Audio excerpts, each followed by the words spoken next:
Les JO 2016. Après l'Euro, les grincheux vont pouvoir s'amuser encore un petit peu. Première polémique, le choix du Brésil. Pays de la danse, du carnaval et du bronzage à peine voyant. Peut-on néanmoins organiser ce genre d'événement dans des pays où règne autant de misère et de violence? Amusons-nous un peu. Misère donc dans un pays qui atteint un taux de criminalité hors du commun. 50 000 homicides par an, dont 38 000 par arme à feu.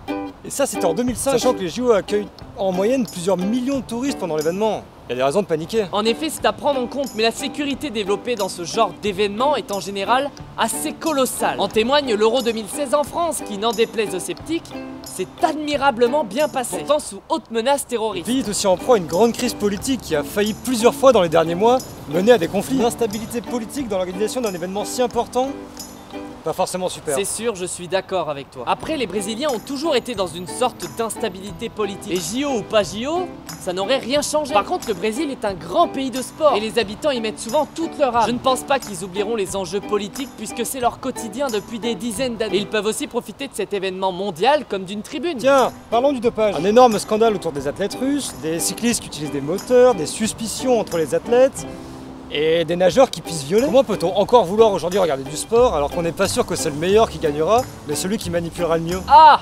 Le dopage, le double mal de crâne de ceux qui ne se dopent pas, perdant parfois à cause et soupçonné d'eux lorsqu'ils gagnent à la loyale. Je pense à vous. Plus sérieusement maintenant, tous les sports pratiqués aux JO ne sont pas concernés par le dopage. Quand on voit les JO, on a tendance à trop se cantonner à la piste et à la natation. Mais les JO, c'est aussi le bonheur de découvrir des sports un peu plus en marche. Des sports où même les meilleurs n'ont pas les moyens de s'acheter des produits dopants. Des sports où les athlètes doivent par exemple vivre avec 2 boulots. Water polo, escrime, tir à l'arc. C'est aussi ça les JO, la découverte de sports inconnus ou peu pratiqués grâce à l'exploit de modestes champions. Bien sûr que le dopage c'est une honte et c'est une réalité de plus en plus présente. Mais ça n'est pas le cas à tous les étages. Encore une fois, ceux qui aiment véritablement le sport sont triplement pénalisés. Déjà parce que ça leur fait mal de se voir un athlète se doper, vraiment. Ensuite on les emmerde à longueur de journée parce qu'ils participent à la misère du monde en regardant du sport. Et ensuite parce que, c'est vrai, je ne peux pas dire le contraire, les JO, ça craint. J'aime les regarder parce que j'aime le sport et j'aime l'émotion chauvine de voir un Français remporter une médaille. Ou voir un grand champion comme Michael Phelps en remporter 20. Mais tout ce qu'il y a autour me dégoûte énormément. Du coup, vous avez gagné. Je me sens coupable. Du coup, je vais arrêter de regarder quelque chose qui me plaît et qui me détend. Et je vais retourner dans le moule de ceux qui ne voient que le négatif. Je suis sûr que ça vaut mieux, hein. Du coup, tu veux bien me passer un peu de ton McDo? Non, c'est pas bon le McDo. Ça rend obèse, puis ça fait mourir les gens. Une petite partie de Pokémon Go alors? Non, sors pas dehors, c'est dangereux. Tu risques d'avoir un accident.